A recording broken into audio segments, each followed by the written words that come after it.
Hello, welcome to the Retro Game Club podcast, Season 7, Episode 21, which is also Episode 210. I am Rob, and joining me is someone who bought his first Switch 2 game, Zach. Kinda. My first Switch 2 game, I needed something to play with the Switch 2, and that was Mario Kart World, but that hurt my hands, so I don't play that much. And so effectively I did just buy my first Switch 2 game, and I'll have more to say on that in a minute. But I would like to hear what you've been up to first. Nice. Yeah, Mario Kart World seems like it's just for speedrunners. I bounced off that. I still like Mario Kart 8 better. But anyway, yeah, just a quick mention of the last kind of blurb episode, which was the Becky Memoriam, I think you would call it, or Remembrance, I guess. I don't know if those two things are the same. Anyway, in it, I said that it was unedited and yada, yada, yada.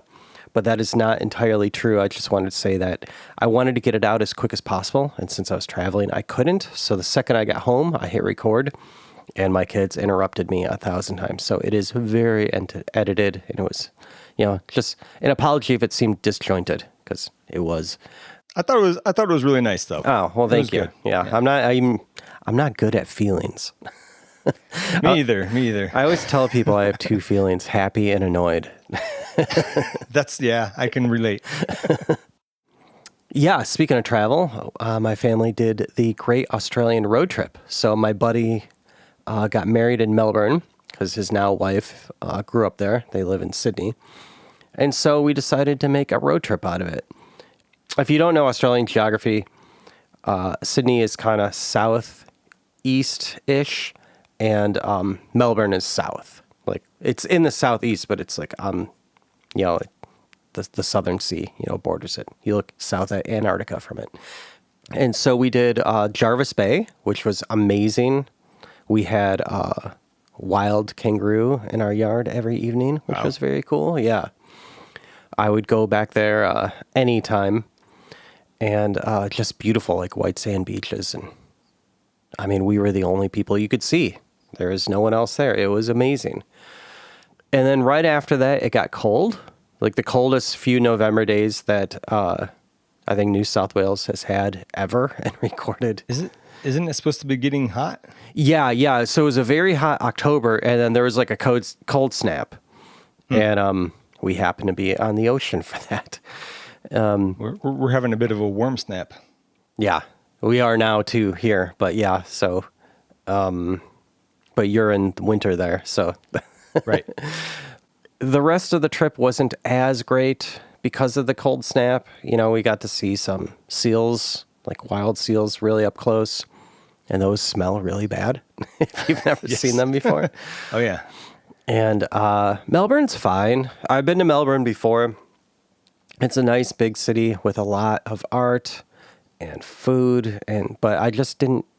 It's just hipper and cooler than Sydney. But Sydney, I think, is prettier and more outdoorsy, if that makes sense. So we did luck out when we went to Melbourne because there was a history of video games show at one of the art museums that we got to go to. Oh, nice. And so that was just coincidence? Total coincidence, yeah. Oh, awesome. In fact, my buddy that got married was the one that sent me the link to it, and he isn't even a video game kind of guy. So I was very happy he found it. And yeah, there's a ton of Zork stuff there. There is like a mock PDP 11, I want to say. And they really went into LAN parties and all that stuff. So I will post I'll make like a Google Photos album of it, and I'll post that in our Discord soon because there's a lot of cool stuff. And what else? It was a Chinese wedding. It was the first Chinese wedding I've ever been to. Nice. So they did the lion dance. Yeah. Well, I've never been to one where they did the lion dance, but.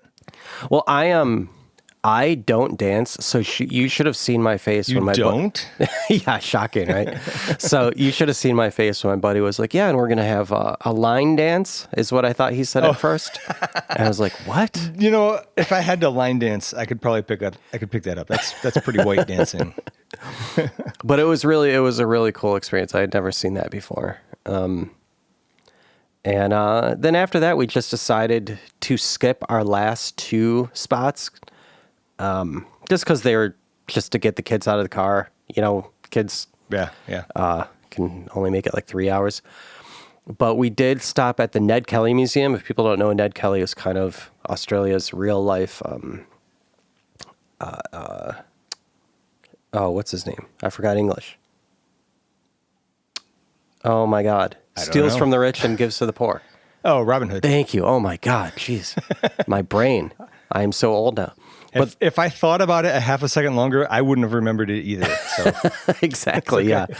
But Ned Kelly is a very famous historic figure in Australia, and there's like a movie about him, and I think there's a new TV series or something. But that was a wild museum. There was like animatronics and stuff like that.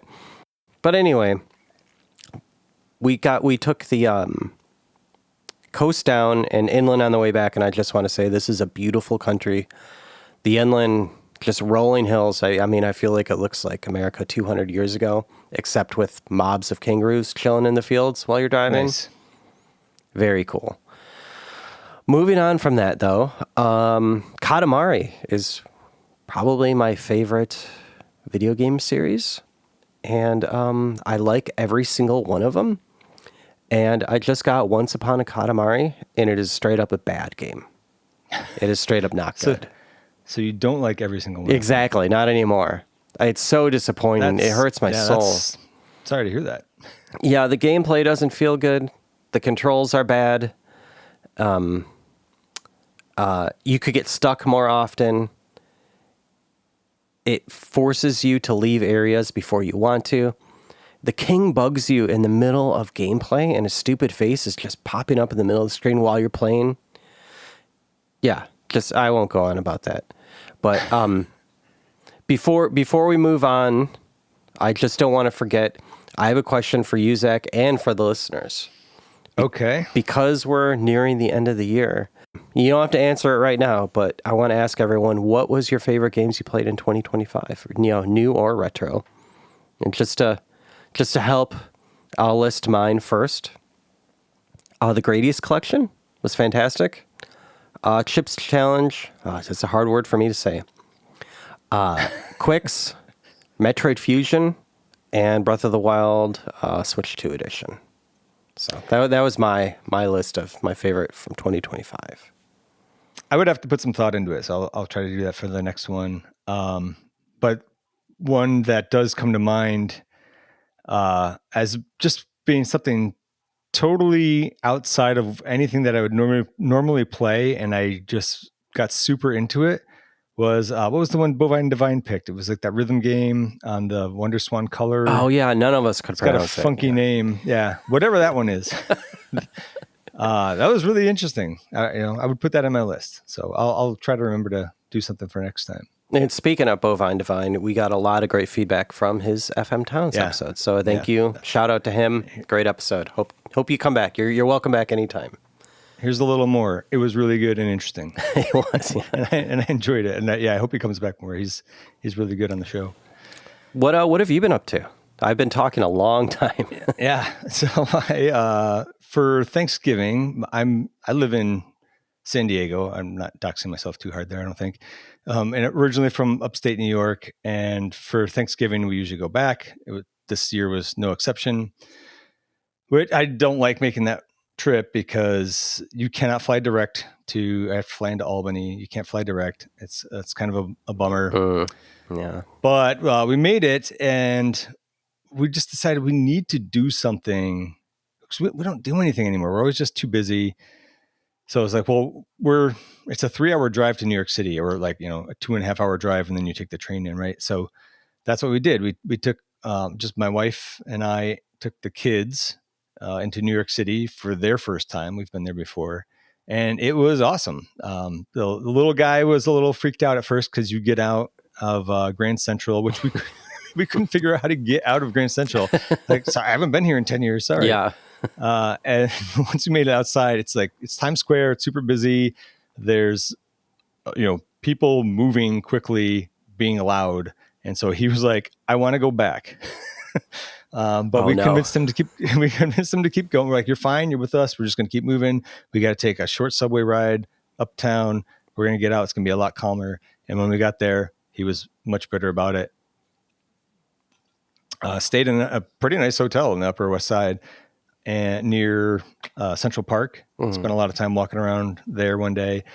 But then we did go back to Times Square because I wanted to go to the Nintendo store. We also went to the Lego store. More importantly, the Nintendo store, because I hadn't been to one of those. And my son handled that much better. And everybody liked it. This was before Metroid Prime 4 had come out. They had the demo there. So I got to play the demo finally. And I really liked it. I thought it was a good demo. It ended exactly when I thought it was going to. Did you do good in the demo? Because I did not. It was embarrassing. I did. I was like, I started scanning everything and I was like, I don't know how much time I have. I think I'll give you like 20 minutes. It's like, I'm just like, this is the demo. This isn't my save game. So I got through it. Yeah. I don't think I died. You beat the boss guy thing? Okay. Yep. I did find, and this does continue on with my actual experience with the game since then, I do find that when you have to lock on but then aim somewhere else, that's a little annoying. And I feel like the aiming doesn't move as fast as it should. And there might be some setting that you can tweak, but I couldn't figure out which one. So I've just kind of gotten used to it. But anyways, while at the Nintendo store, my wife's like, oh, they have some Samus merchandise over there. I was like, okay. So I went over there and ended up buying 2 t-shirts and a thermos that you can't, I don't know why they don't sell this stuff online. Do they not? Well, I know some people would say, some people say Nintendo actively hates their fans.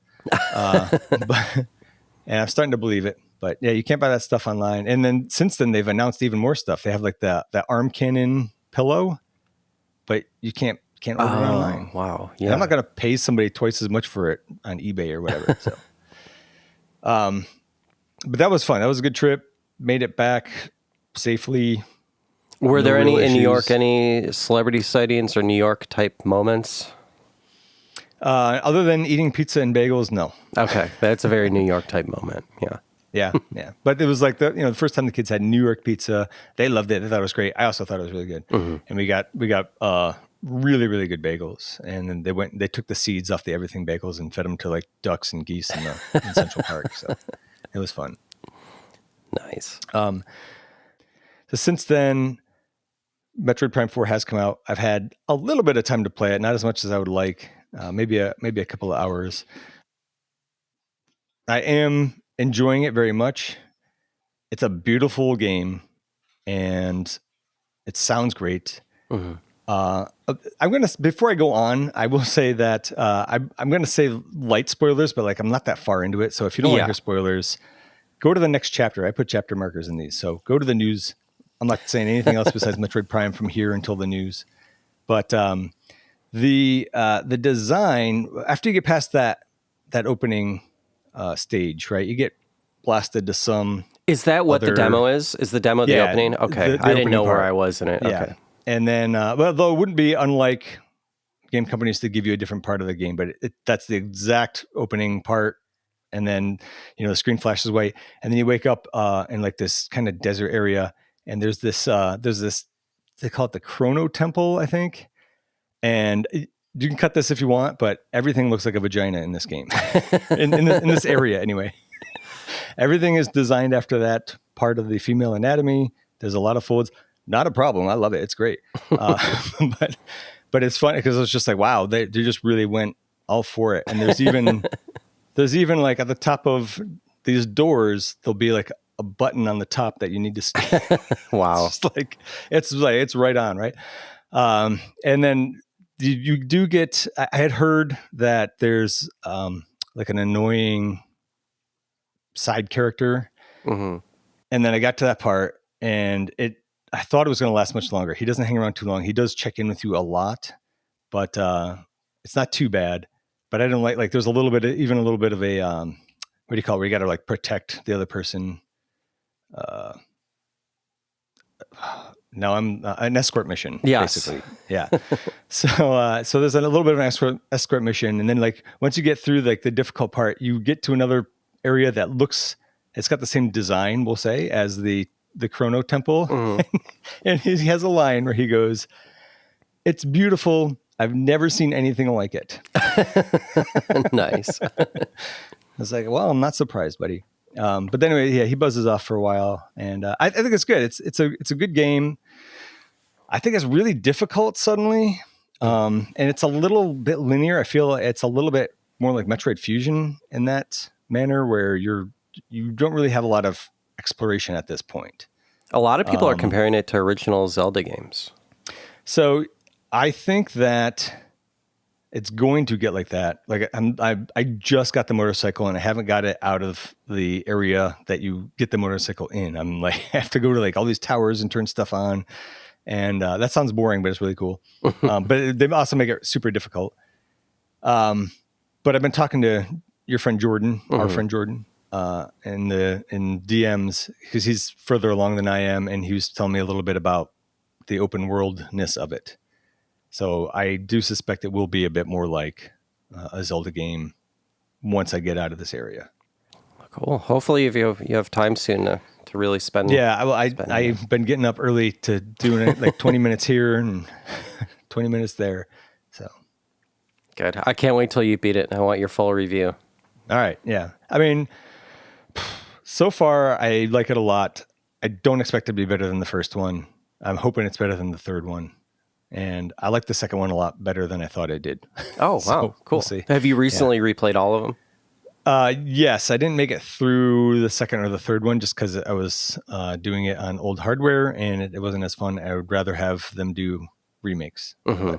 Just to kind of refresh my memory, I did. Yeah, yeah. So, well, shall we? It's only been like 20 minutes. Should we probably do a podcast? I guess.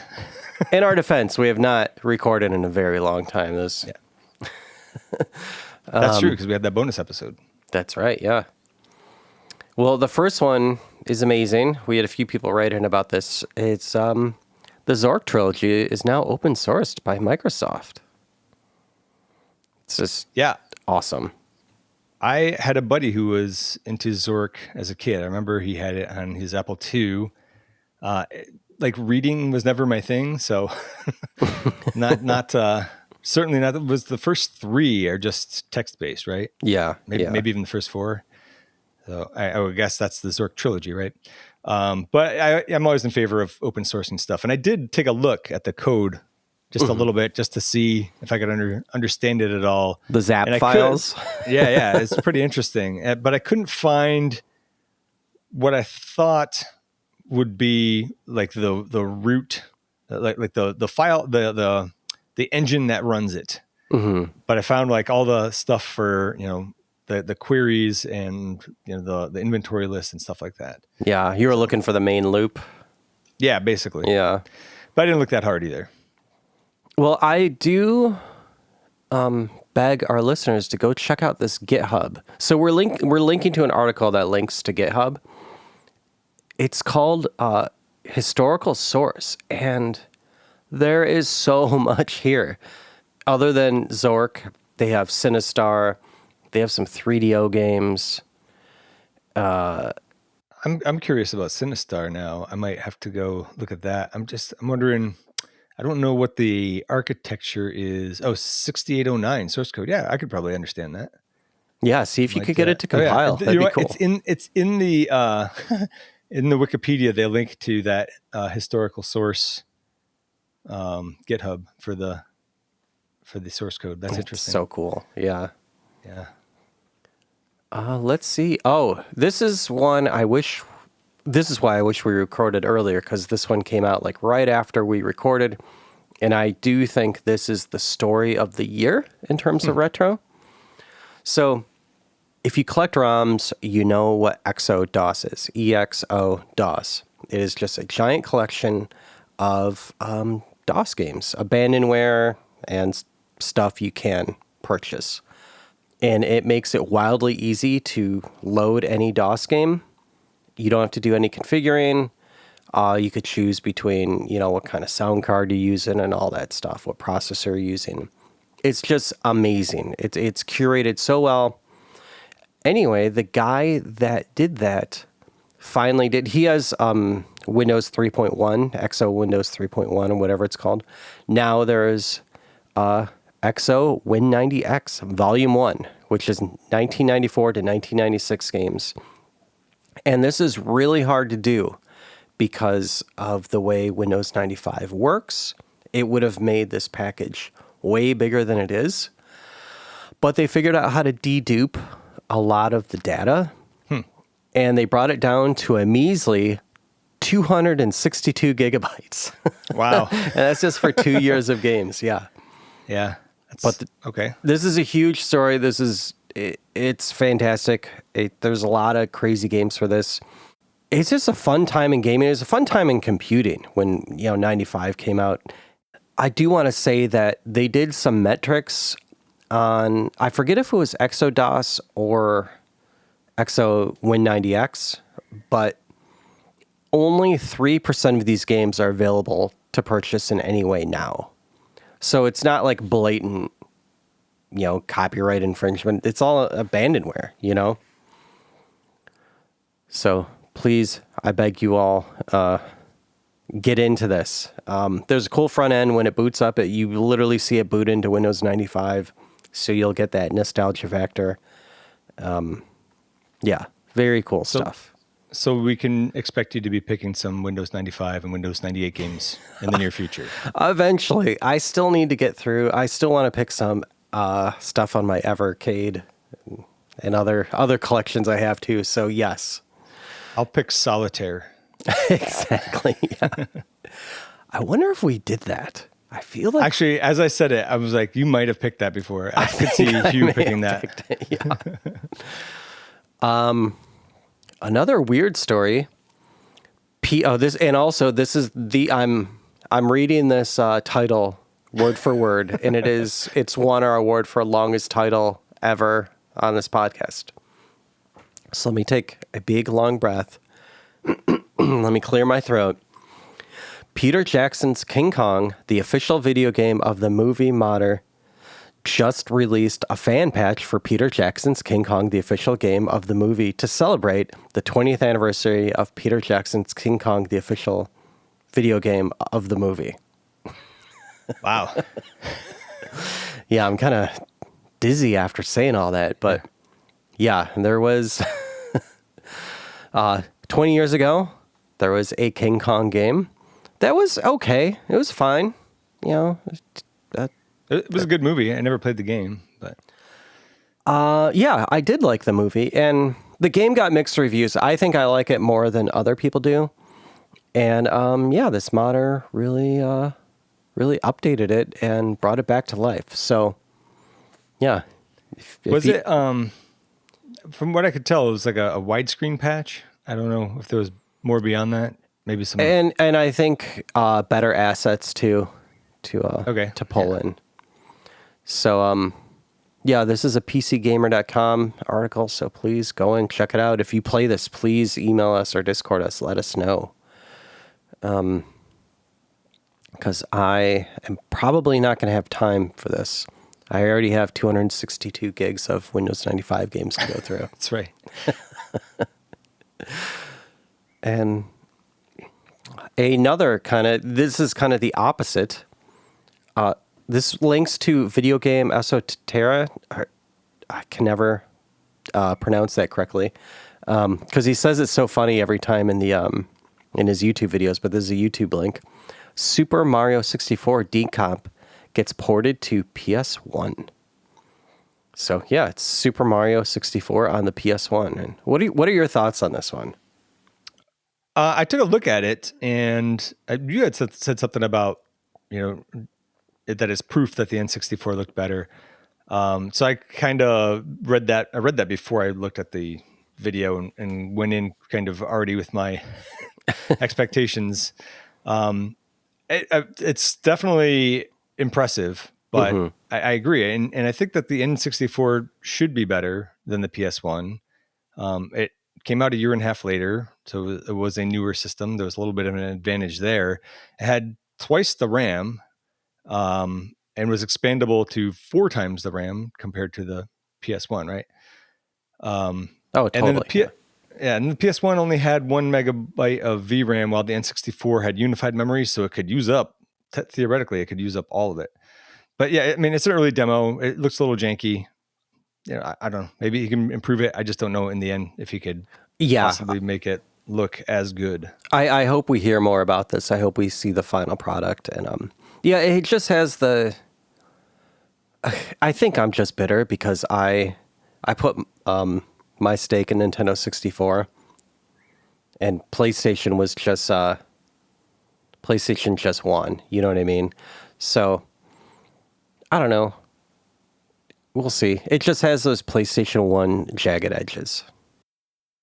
And moving on, for our last but not least article is KRAKEN, the ZX Spectrum MultiClone pre-order is now started. So I hadn't heard about this. This popped up in my Google Discover screen. And yeah, it's a 4-layer board that I think is just a ZX Spectrum. And so I know we have a lot of UK and European listeners. So if you have any interest in this, please let us know. Or if I got something wrong with it too. Well, I took a look at it, and I think it emulates isn't the right word. Like clones. There's multiple ZX Spectrum multiple ZX Spectra, I guess, right? There's like the nice, yeah. like the 2 and the 2 plus and the A or something like that. I don't know anything about that system. It's a blind spot for me. I think this does them all, which would be the advantage, but it wasn't clear to me. It's pretty cool, yeah. It's just one of those systems that I see the graphics, I'm like, I'll just pass. Yeah. I mean, I'm sure if you had that as a kid, the nostalgia factor would sucker you in, but... Oh, totally. It's like me and my Apple IIgs. I'm sure 90% of the listeners just stop listening when I mention that word. Yeah, thanks for mentioning it again. Yeah, exactly. I have to. Everyone could take a drink. We do have a cool topic. I interviewed Sean, better known as Ulaou, on Discord and other social places. And he is the founder of BlisSbox, which created the BlisSTer, which is the zero latency adapter for the MiSTer. So you hook up your all your retro controllers, and it's literally zero latency. When you click the button, it happens. And he has a bunch of other products, and it was a very fun interview, and here you go. All right, I'd like to welcome Sean, better known as Ulaou from BlisSbox, to the podcast. Sean, welcome. Thanks for joining us. Yeah, likewise. I want to say, though, you're the first person on the entire internet to ever pronounce the name correctly, but I did kind of give you a hint heads up. So there's no way I would have done that correctly. Where did that handle come from? So it's actually a ghost town. I grew up in a town called Grafton in Wisconsin, and there was I believe it was an Indian reserve or something of that nature that was called Ulaou or Uleo. Pronunciation is unknown, but it's one of the two. And the town just died. There was 2 buildings that existed there. So later on in my life, I'd say around the age of 15 or so, we moved out towards the end, towards Lake Michigan there. And that's where that town was. My dad found out about it because of a road name. So he researched it. Of course, there was really no internet back then, but he found out it was a ghost town. So we just started calling ourselves Uleo on the internet for handles and things like that. So if you see that name, it's either me or my father. I love it. That's a great backstory. Yeah. Kind of neat stuff. Before we kind of get into the history and the whole scene of BlisSbox, could you please tell our listeners, in case they don't know, what kind of stuff BlisSbox does and how it incorporates and helps the retro community? Yeah, so not getting into the background, because I'm sure we'll get into that later, trying to keep it kind of brief here. So BlisSbox is essentially targeted at repurposing old hardware. We're specialized in controllers. That doesn't mean that's what we're going to be limited to. There are other things on the outlook that we want to get into. But after getting the company kind of started up, I decided that that's going to be our primary focus. So connecting people to consoles, primarily with interest of the retro controllers, or in the reverse sense, modern controllers in the retro consoles, things of that nature. And so, for example, don't you have a product where you could connect a Super Nintendo controller to a Neo Geo or vice versa, stuff like that? Yeah, because one of the first things that we did, the very first product started was a USB adapter. Of course, the game there was, for emulation. So you could use any controller you wanted on a PC. But because of the nature of USB, it kind of grew. And then at one point in time, I realized that I could take that USB and convert it to a signal that's kind of common, something simple that you could read. So I created another adapter that would read that signal, and then its goal is to communicate to consoles. So you kind of think of it like a liaison, right? It's someone interpreting a language for you, and there's the middleman. So I adapted those two adapters are like the middleman, and it just converts it to a common language that it understands, and then to its language of its native language, if you will. That's great. That's great. And so how did you come up with your first product and kind of, because that's, every entrepreneur's story, I think their best story is usually their first product and creating the business. It's not easy to do. And as they say, showing up is a lot of the work, and you definitely did and created a great company. So if you could kind of go into that story. Well, this story is kind of fun for me, and I think most entrepreneurs would relate. And like you said, it's always based on something about life. And for me, it happened in about 1997. I was sitting there playing some emulation. It was the first time I found out about emulation. And to me, it started with PlayStation, because I figured, hey, I got this PlayStation disc that my computer reads. Why can't I just play the game on the computer? Yeah. I'm sure there's a way to do this.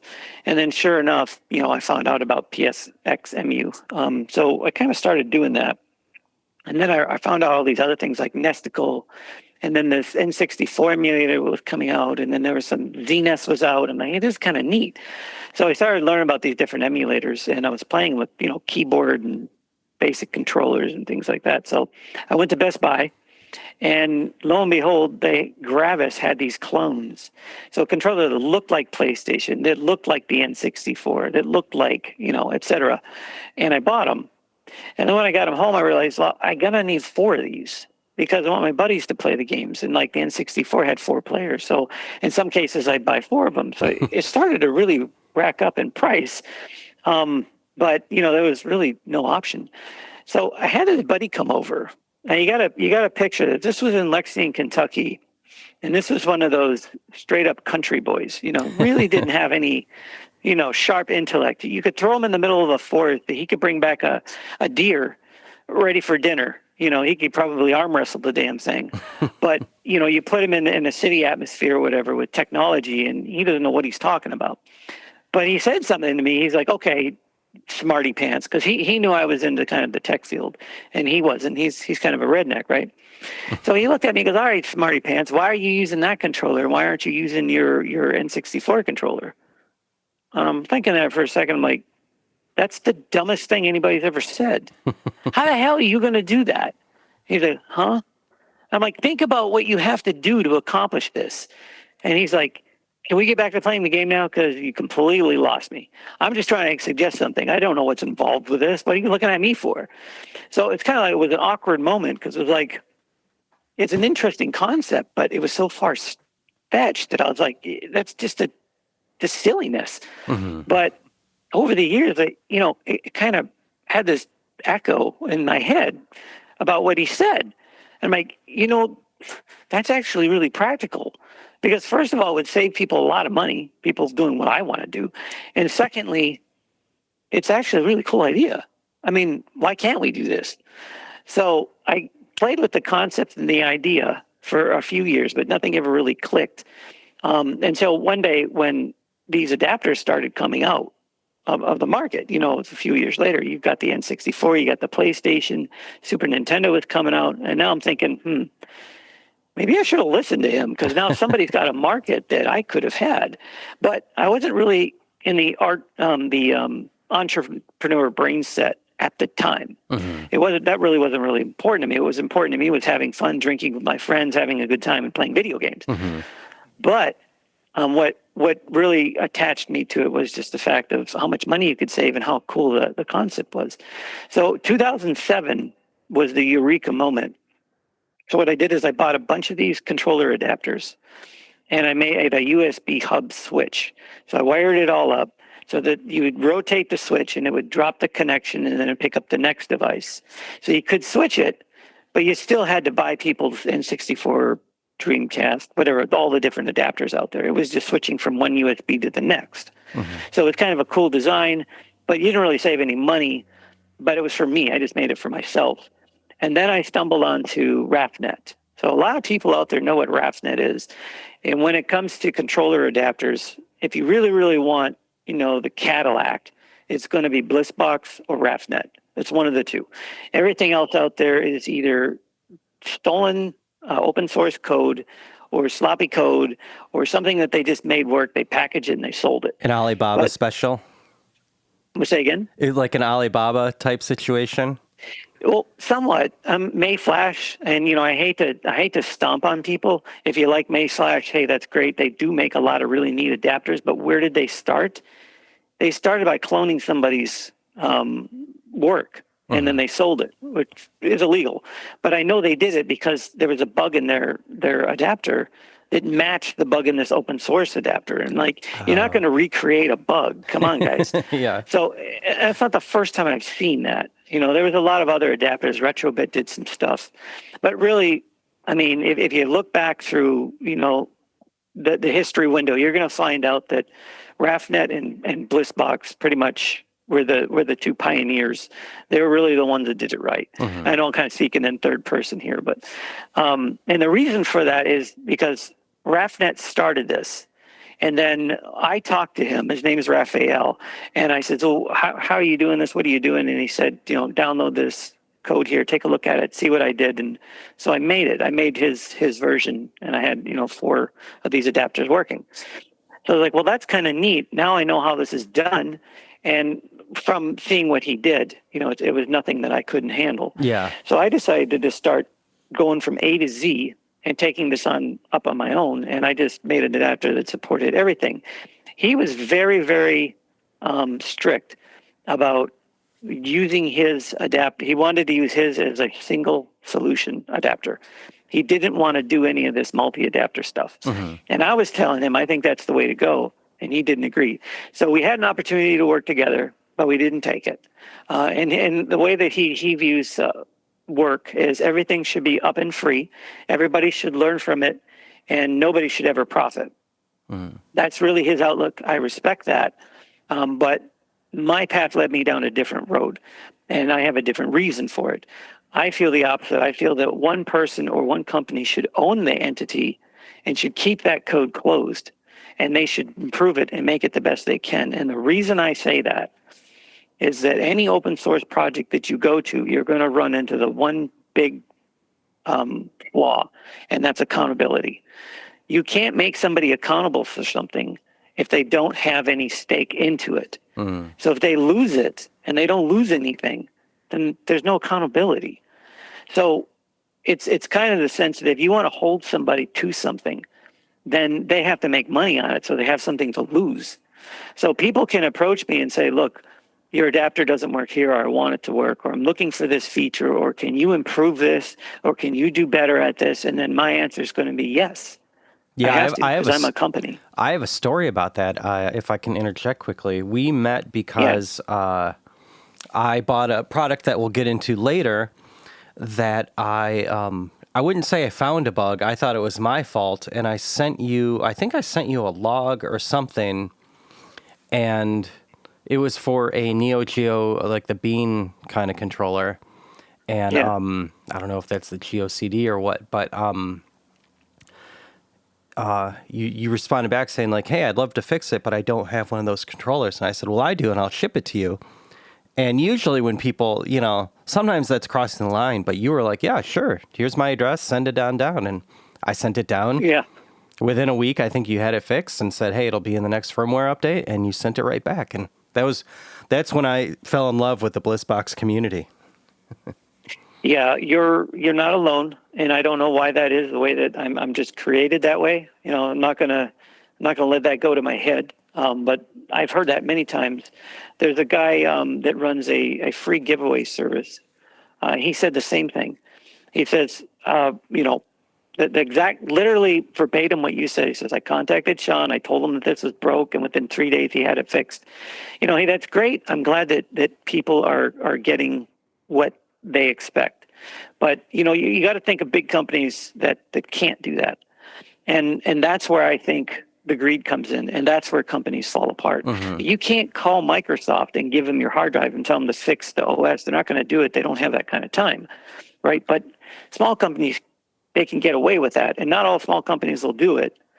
But I really feel wholeheartedly that if I'm going to run a company and take your money, and I'm not going to show you what I'm doing, then I'm obligated to fix it and make it work. And if I can, I will do that. And that's kind of, I think, where that mentality comes from.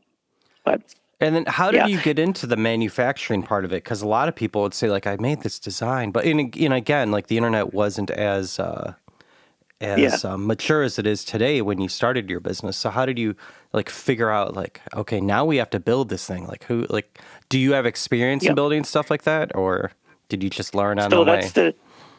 That's the second part of the story. Actually, that's literally where you segued there. So, and that's, no problem. To continue it, to speed it up to that point, I realized at some point in time I got a product here that I can sell, which I was making out of my garage for people. That's kind of the way it started. They would call me and they'd say, hey, or email me and say, hey, I want to make this. So I built it for them. It got to be time consuming. I mean, it took a week to make these things. People pay about $300 for them. But so, I mean, the hardest part was finding how to make it. So I finally, after calling a lot of places and spending money and giving them prototypes, I found a guy in California. His name is Mike. And if you have a dream, if you want to make something, contact Mike. Okay, he works for a company called Etonet. I think that's Entonet. There could be an extra T in there somewhere. Etonet or Etonet. He's out of California, and he's an amazing guy. The way that it works is that he has family, relatives, and friends in China. He lives in California, and he contacts them to build stuff, and then they ship it to him, and you buy through him directly. So he's an American company that you interface with that has the labor of China. And he's got 3 factories now in China, so he can build all kinds of stuff. He built my product out of one of his factories. Another factory, they built a Virtual Boy extension cable, which is something new that nobody has ever built before. And there's a lot of little other projects that he does for me in these different factories and whatnot. So I found out about the guy. And he likes to work with small people, but he does have big contracts too. Some big name hotels have contacted him, and he's manufactured for them as well. He's been in business since the 90s. But I stumbled onto him to word of mouth, and I told him about the concept, and he said, well, I think what we should do is take your design, take these ports off of it, make it modular and make it 4-player, and then have people buy the cables. So you're going to sell this one adapter, and it'll be the last adapter they'll ever have to buy. And they'll just buy these cables, and they connect it to the universal connector, which we didn't choose at the time. And then they'll plug their controller into it. I was like, kind of on the fence about it at first, because I don't want to have to make people buy a bunch of cables, right? I mean, I'm thinking from a consumer point of view. It's like, I want a cheap adapter. And he said, you will not be able to make that much product into one simple device that's going to save people a lot of money. It's just not going to happen. And he said, secondly, you've got 17 different types of cables you want people to use. He says, they're going to spend hundreds of dollars finding that elsewhere. I'm not expecting you to charge them hundreds of dollars, but for the sake of your company, charge them something, that's comparable. So he convinced me, and we went ahead and made it, a prototype. And then the next question was, how the heck am I going to manufacture this thing? So I tried Kickstarter, which you may or may not have heard of. Yeah. But if you search, you'll see it. Yeah, it's out there. And the Kickstarter failed twice. And I decided to make a decision. So that decision was lay down $150,000 and make this thing and produce 1,000 of them and see how it sells, or just quit. That was my crossroad. And then I just decided to go for it. I mean, I had the money. I says, what the hell? I'll just take the chance. And, it's been 10 years, so it's still afloat. by no means do I have a company that's, has the capability to hire a lot of people, but it's stayed afloat. I'm not losing money. Yeah, so yeah.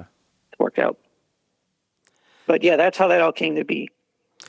And how did you land on the HDMI as the universal adapter of choice? So we were looking for the smallest cable we could find that was the strongest. And the candidates came down to DisplayPort, the HDMI that we used, and then the micro HDMI. We didn't go to anything larger like, the RS-232s or anything like that. Just thought it would be too bulky. And the HDMIs were the cheapest and the most readily available. Now, had I gone back, I would go with the DisplayPort because it was royalty free.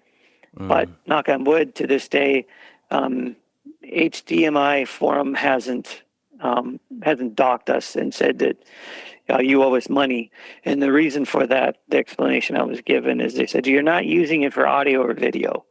You're not even using it for high-speed data. You're just using the form factor. So as far as we're concerned, you're not in breach of contract or anything. Oh, that's great. Yeah, I wouldn't have thought about that. Yeah, I thought about it. I was informed about it by a friend of mine after the fact. And he said, you can't do that. Do what? I'm like, do what? He's like, you can't just use somebody else's cable. You owe them royalties. I'm like, really? He's like, yeah, you might want to check on that. So I did. But they held the royalty for that cable based on its use case. So I'm not technically allowed to call it HDMI, but I haven't gotten any flack over that either. So far, so good in that measure. What we were going to change it, but if we did, then everybody that bought those cables would have to find some sort of an adapter, which would have been pricey. So we just kind of kept it. And then where does the low latency API come in with this? Is that something you created or did it already exist? Okay, so that's another interesting story. Low-level API was developed for the reason that I mentioned earlier. If you have a USB adapter, there's a lot of handshaking that happens over USB. So if you wanted to read that, you're going to need some kind of a Linux box or a PC or Android device that has on-the-go ability and hosting ability to actually interpret that USB signal. To put it short, you're not going to find a tiny, cheap little microchip that's going to read that signal. Now, there are some of them out there today. There's a lot of ARM type chips that can read USB host, and there are even some Atmel chips that'll do it, but they're kind of pricey. But when this came about 2017, 2018, there was nothing out there. Mm-hmm. So I was thinking, well, okay, I've got everything converted to USB. How am I going to get that down to another device so that I can convert that back to consoles, right? Mm-hmm. So I could talk to a GameCube. How am I going to do this? And I studied the USB signal, and I found that there was a condition on the USB that you cannot do on a regular USB bus. And that was that you can't bring both of those lines high. In other words, when you talk over communication, there's high and low, right? So the lines can't be brought up high. In other words, 1-1 for a long period of time. If you do that, the USB just kind of says, okay, you've dropped the device. You're no longer communicating. So what I did was I produced that signal, and then the receiving device reads that signal. So if it sees that handshake, it says, okay, you're not USB anymore. You're low-level API. So I'm going to begin communicating to you over low-level API. So it's this different signal, using the same two wires, but different signal. So the other device couples to it and basically does that. And then the two notice that they're communicating over low-level API instead of USB. The big push for that was that I didn't want to add an additional port to the device, like wires that didn't exist or have somebody have to open it up and solder something on. I just wanted to use the USB interface. It was already there. Mm-hmm. So that was the only way I could come up with doing that. In the middle of developing that, there was a girl named Raisha. I believe it's Raisha. It could be Risha, but I never really looked at the pronunciation of it.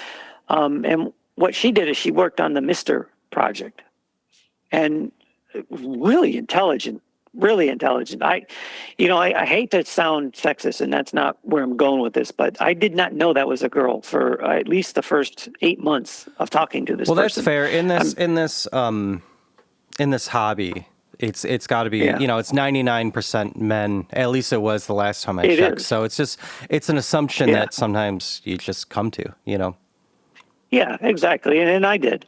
But I have to admit, I was floored when I found out that, I'm talking to a lady. Because I have worked with a lot of really smart, intelligent women in the tech industry, a lot of them. And a lot of them are very intelligent, but they communicate different. I mean, they just do. And then maybe it's in my head because I know it's a woman, so I assume something different. But to me, it's pretty obvious to tell the difference. But I could not tell. So when I found out, I was not only floored, I was just appreciative in a way. Just kind of like, hey, girls are just as smart as boys, dummy. Well, like obviously. So yeah, I mean, I was pretty impressed by that. But at any rate, what she has done is she's worked on a lot of these cores, and a lot of the development that's been done in the MlisSTer that a lot of us use is owed to her, and you'll never know it.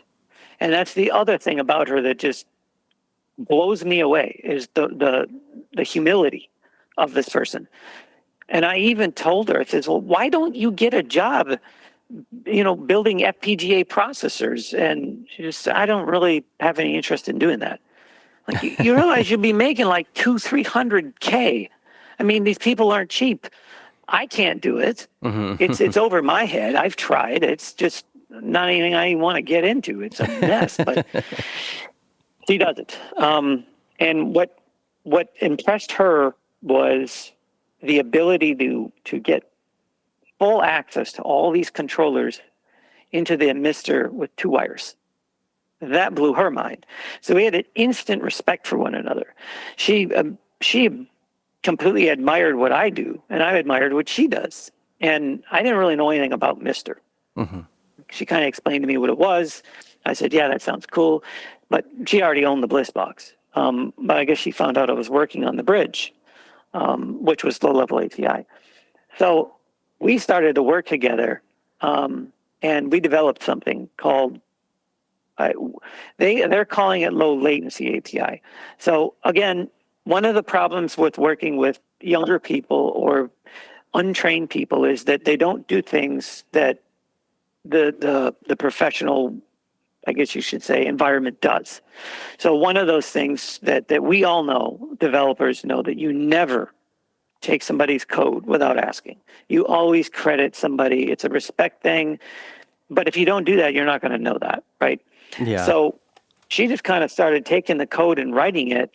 We worked together on this and then stole the name LL API. And she retokened it as low latency API. I was like, whatever. I'm not gonna pull any strings here. So that's fine. So she had the code up and running and it was working. And we had the first low latency API core. So you just plug this thing into the MlisSTer, it knew what it was, it mapped all the buttons automatically and just worked. And I was like, that's really cool. So she started making a few of them. And about that time, she's showing her work and everybody's just getting super excited about this thing. And it's just the greatest thing in the world. And she goes, you know what you need to do? You need to develop a board. And I says, okay, give me the specs. She gave me the specs and the BlisSTer was born. That's where the BlisSTer came from. That was her idea. But when we talked about it, I says, I'll tell you what, let's make a deal. I showed you this low-level API in a way to communicate to controllers. You gave me a concept called the BlisSTer. You take what I have, I'll take what you have, and let's just do what we do about it. And she didn't really think it through very well because she didn't appreciate the fact that I'm running a company. So what started happening is open source and company-based closed source started bumping heads, and it didn't go very well. Not really her fault, but the community didn't like it, and some ringleaders or whatever they said, "Oh, we can't have this. This is the mixing, clashing of things," and then it ended up getting blocked. So to appease them, she'd step back. We are on talking terms. I still talk to her today. I still respect her. She still respects me, but we don't want to deal with it. If people can't get along, then we're not going to, work together to just stir the pot. So she does her thing, I do my thing. But there was a guy that came down the pike called Ricardo.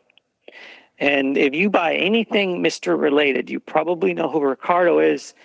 If not, you probably heard of MlisSTer add-ons. So without getting into too much detail on this, because I don't really agree with a lot of the politics, MlisSTer add-ons is kind of like the American version, I guess, and Ricardo is kind of the European version. And they do cross waters, so they sell to both.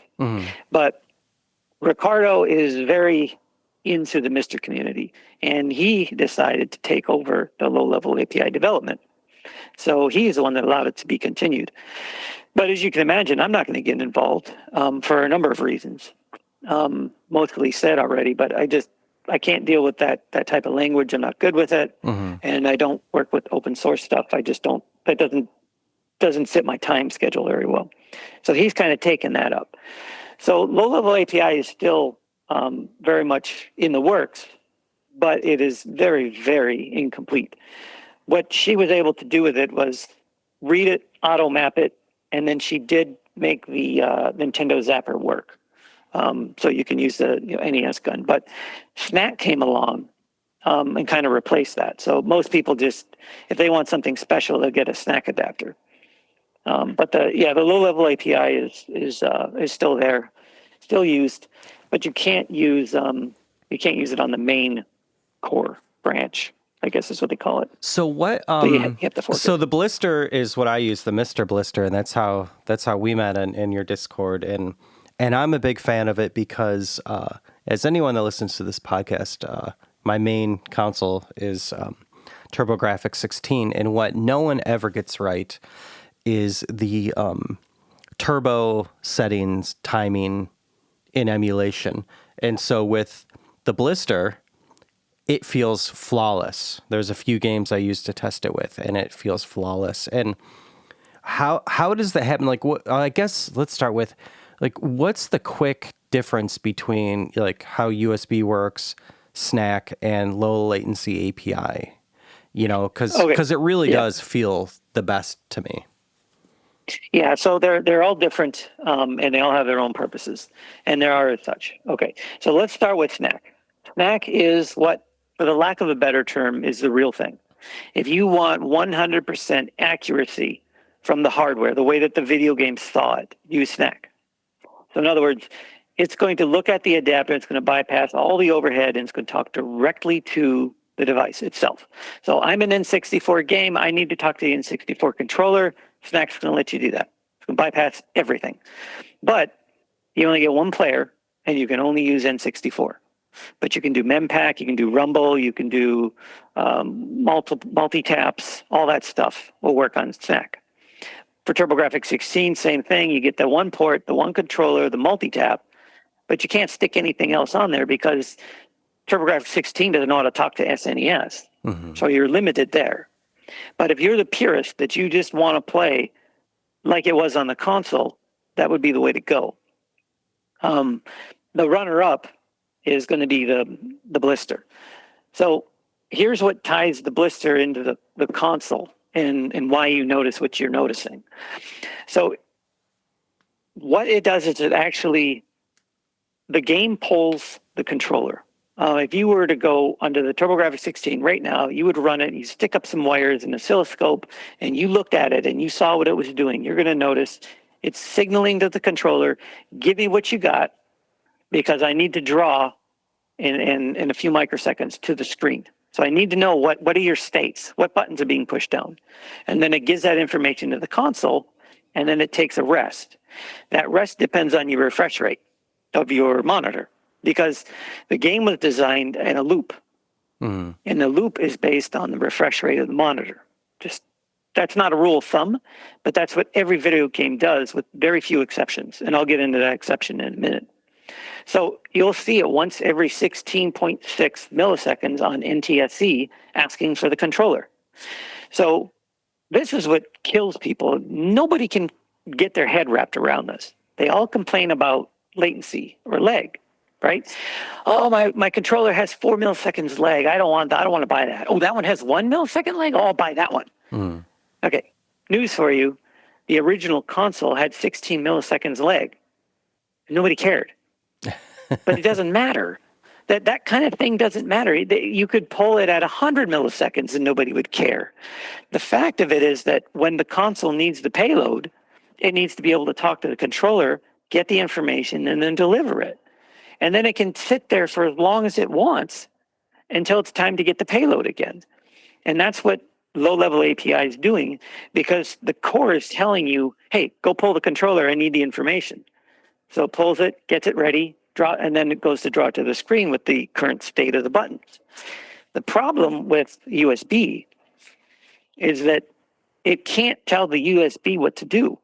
The USB is on its own bus, so it's pulling at its own interval. So you have the situation where they sometimes overlap, or sometimes there's a delay, but it's never on time, and it's never done at the right moment. So the only way to fix that is to spam the hell out of the USB bus. Just keep pulling it as fast as you possibly can, and by virtue, it'll be closer, right? But you can only pull a USB bus so fast, and that limit. But if you're on a battery, that drains your battery really fast too. Oh, it would. Yeah, absolutely. Yeah, good point. And that limitation is 1 millisecond because that's a USB frame rate. You can't pull it any faster than that. So you're limited to that. But 1 millisecond is fine. Anybody that says that they can feel 1 millisecond lag is, they need to be committed. However, the hardware, on the other hand, can be affected by that. And 1 millisecond is too slow for the NES gun to work. So that's why the NES gun isn't going to work over USB and doesn't, and is impossible. But it works on the BlisSTer. The reason it works on the BlisSTer is because the BlisSTer is being told to pull at the right opportune moment.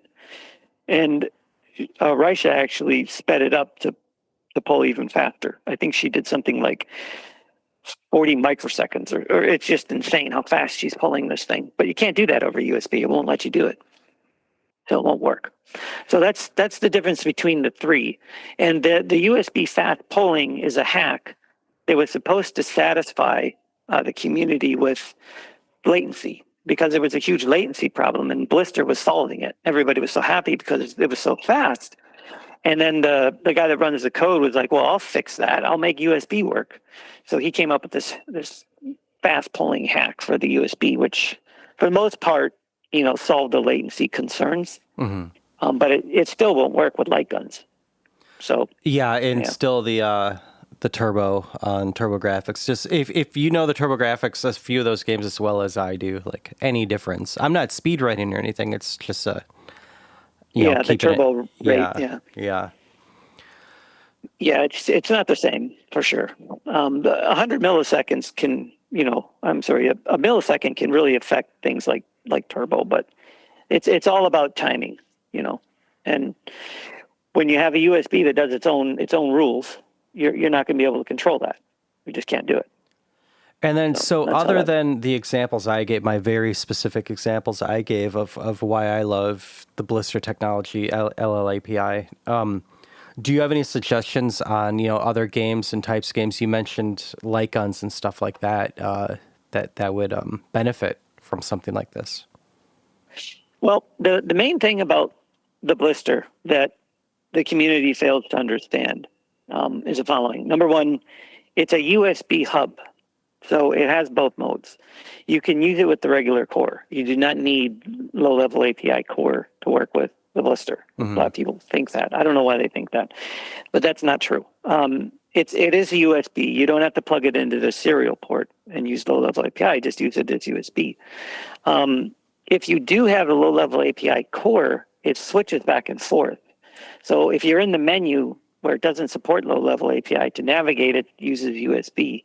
And then when you run the game, it can switch to low-level API. So it kind of switches back and forth. And the lights indicate that status. So, it can figure that all out for you. The other thing is that the low-level API has a lot more to offer, as I was saying earlier, that was never developed because of, the develop just kind of got paused.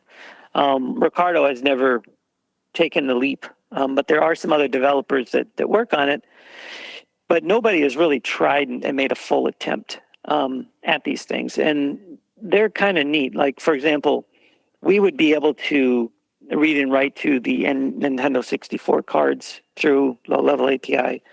You can fully utilize Rumble. Somebody actually developed it and got it working. He's kind of disappeared in the last few months, which is kind of too bad, but he did make it work. So low-level API Rumble attempt was finally attempted. If we ever get to things like Dreamcast, you'll be able to write to the LCD screen, which is kind of cool. All these controllers, they have native languages, and the BlisBox chips expose that I don't know what you call it, like a language, so that you could communicate to it. And low-level API has access to that. So what this essentially would be called is like a software snack. So it's exactly the same thing that Snack's doing. It's just taking the raw data and sending it to the controller and having it come back. You can do that with the BlisSTer, but nobody's ever done it with the code. So, I mean, it's funny because there's so much more that it has to offer that we haven't even gotten into yet. But correct me if I'm wrong, that on the Mr. BlisSTer, if you run the update all script, I'm pretty sure that updates the low-level API cores. So there's almost like once you get the low-level API cores there once, that you're going to be updating your Mr. anyway. So there's no headache or anything you're introducing. Yeah, no, they made the update, all the update scripts really easy to use. I think there's update all, and then there's update all LL API, right? There should be the two of them, because I know that the main core doesn't allow those updates to work. Oh, okay. Okay, so you just run the second one. Okay. Yeah, and the second one does all the main cores, so you could just use that one. You don't really need to use the original one. But yeah, they both do the same thing. One just has the low-level API stuff. Yeah. And then, are there any other products that you wanted to plug before we run out of time? And also, like, let's go into how you could order any of the stuff, how they could contact you or whatever. Well, for contacting and ordering, there is the website BlisBox. It's just that you want to remember to put the hyphen in there. So Bliss-box. If you don't, you'll get some unfriendly content. It's just something that's out there. So yeah, that's a problem. Or you can use blissbox.net, which is free from that, because I made sure to buy that as well. But yeah, it's just one of those things. Unfortunately, they finally took down the unfriendly front page, so you'll know you're on the wrong page and you don't see anything you don't want to see, and you can back out. But once you go on there, there is a contact page, a lot of ways to reach out. We're all over the place. And then there's a product page where you can get these things. Just real quick, I guess, to go over a couple of products. There's one called a blender. Though it does some very interesting things. And as I was sort of prompted, I was supposed to come up with a game to recommend, and this is the one that I would recommend. Trying out the game and realizing what a pain it is to play without the blender. And then if you ever did want to go for the blender, what fun it can be. Then the Atari 7800 had a game called Robotron that you basically navigate around and you shoot in all directions. To make the game a lot more fun, you can use two controllers. And they make these apparatuses where you can connect them together, and you use both D-pads. One D-pad does the shooting, and then one D-pad does the moving. It's a lot like Smash TV or Spookatron, if you've ever played that game. Yeah, very similar. But with the blender, what it does is it takes one controller and separates the signals into two different controllers. So that's what the blender does. It's one in, two out, or two in and one out. Has a bunch of different use cases, and this is one of them. So what you would do is you'd get a couple of the Gamer Pro adapter, or a Gamer Pro adapter. So you pick a controller, let's say the Super Nintendo, and then you plug it into the blender. In the back of the blender, you have 2 ports coming out that go to a bridge. Each has a bridge, and then the bridge connects to the 7800, each port. So as far as the 7800 is concerned, it thinks that there's 2 controllers connected, but one is the left half of the Super Nintendo, and the other is the right half of the Super Nintendo. And then the L and the R are the accept buttons. So you can start up the game and play Robotron with the SNES controller, which is just night and day. It's so much more fun. And then any controller for that matter. You could use PlayStation or, dual analog stick controllers and things like that. And I personally grew up on that Robotron game on the PC and had to use a keyboard to play it, which is really difficult. Yeah. So being able to play it with dueling controllers or one controller is just a real gem to me. Yeah. So I really like that game. That would be my recommended try it out game. Cool. Let's see the other adapters that are out there. Real quick, one's called the Air. The Air separates cables. So if you wanted to play on the Atari without a cable connected to the Atari, you plug it to an Air, and then the receiving Air picks up that signal. So it uses like a Bluetooth signal, but you don't have to do any pairing. And it allows you to play wirelessly on any console, which is kind of cool with any controller. Does it add any, speaking of latency, does it add any latency? Yeah. So that's covered in multiple videos that I made. And basically, in short, the way it works is when it's pulling the controller, the Air is sending the signal. And then when the controller's taking its breath is when the handshake takes effect. So you're probably looking at about 4 milliseconds of work that needs to get done, but you have 16 milliseconds to do it. Exactly, so yeah. Again, there's no, lag not is noticeable, irrelevant. yeah. Yeah, but I played a lot of games like, Asteroids, where it's very time, sensitive. You got to hit the button at the right time to hit the rock or whatever, and it's flawless. So yeah, there's no lag there, sure. I've also done Punch Out a couple of times. The Blender actually has things like that where it'll remap buttons, so you can remap the nunchuck on the Wii accessory to kind of do movements on the NES. So you can hold 2 nunchucks and, like the old Power Glove days. It actually works way better than the Power Glove. You can actually play the game like you're really punching the guy. So That's great. There's a lot of fun things you can do with that Blender. It's got a lot of interesting use cases, stuff like that. So yeah, I think that's the majority of the projects talked about. One exciting 2 products coming out that I know a lot of people are really excited about is one's called USB to low-level API. So you'll be able to have a USB controller, and it converts it to low-level API. So anything that uses low-level API can now use, USB controllers. So you can use your Xbox on your NES, or you can use your Xbox One on your NES, or your PlayStation 5 on your NES. That's the theory. Hopefully that product will come out next year, along with the Kinect, which is kind of a competitor to the Microsoft Adaptives. So the Kinect is going to be targeted at people with disabilities, like you only can game with one arm, or you need to use your head to game, or your feet, that kind of thing. Oh, that's great. That's cool. Yeah. Just allowing other people to game that couldn't, for the retro community. Well, yeah, those are both exciting. I can't wait to see those. And I would like to say that I know I did fanboy a little bit on this, so I'm not sponsored by BlisSbox in any way. I am just an avid user of it. Most all my MiSTer playing is through the Bliss, and it works great, or the BlisSTer, and it works great. Yeah, I just want to thank you for your time, and I wish you success. Yeah, appreciate it. It's been a lot of fun. Thanks for having me on the show. It's always good to be able to talk about products and things of that nature, and I enjoy that type of thing. So I appreciate it. All right, thank you, Sean, again for doing the interview and spending some time with us. And I did want to mention that I do have a Mandela effect about BlisSbox. I remember it originally being a PCI card that has like similar features, releasing a long time ago.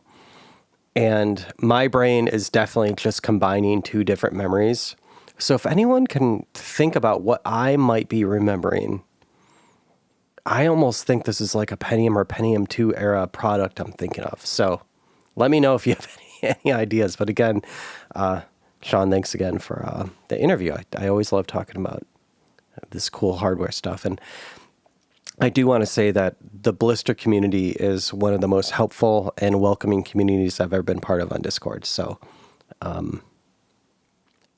if you have any apprehension to getting one, I endorse that community. That was a really good interview, too. It was really interesting, his story of the whole story of the development of it. Yeah. And it's cool business now. So, yeah, I love hearing those stories. Before moving on to official game club, you weren't here. Bovine took your spot for, I think it was Bovine. Yeah, for the Ninja 5.0 that you chose. Did you want to give any feedback about it? Yeah, it wasn't Bovine, it was Shinto. Oh, that's right. It was Shinto. Yeah, that was a fun episode too. Yeah, it was good. Sure. I didn't actually get to play much more than what I had already done before I picked it to make sure that it was a reasonable game. But I did like what I played. I like the grappling hook mechanism. That is always a plus for me. I felt dumb because I had to look up how to use the sword. Like I kept throwing stars, but I couldn't figure out how to break into the crates or whatever they were. Mm-hmm. And then I looked at a video and somebody's like using their sword. I was like, oh, how do I get the sword? Like I just forgot that there's shoulder buttons on the GBA.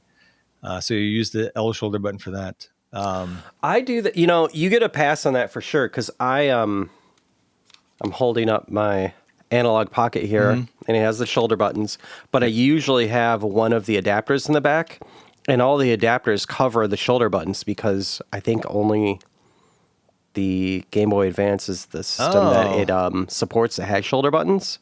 Okay, so I always forget they're there. So if you're using an FPGA core and you need shoulder buttons, you got to take the thing out, the adapter out. Exactly, yeah. Okay. I didn't know that or hadn't run into that situation. But I did watch a long play of it just to see the game. And I would have wanted more bosses. I guess there's just that final boss. Mm-hmm.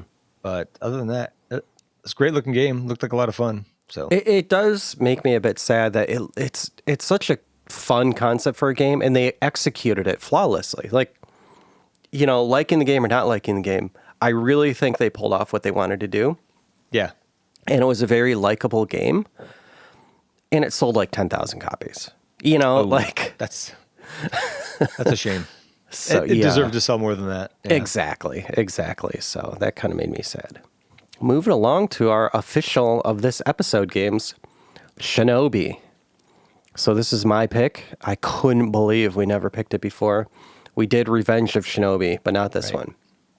I forget if that was my note or your note. That's your note. But I double checked it. I was like, is he sure?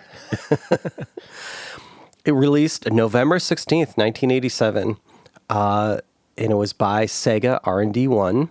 Which also developed games like Shoplifter and Hang On. Came out for arcade, Master System, NES, PC Engine, most of the 8 and 16-bit computers, and it's on Game Gear and Sega Ages collections. You play a ninja named Joe Musashi, who must stop a criminal organization called Zed from kidnapping the children of his ninja clan. And I have a little note in here asking, I wonder where Michael Jackson got his plot idea for his Moonwalker video game. Yeah. I just can't put that together. Weird, right? Yeah. It's almost like he was just like, he pointed to that and it's like, just do that. So you have unlimited throwing stars. It's an 8-way joystick. So you jump, duck. You could jump up and down to different levels. And you need to save all the kids before moving to the next level.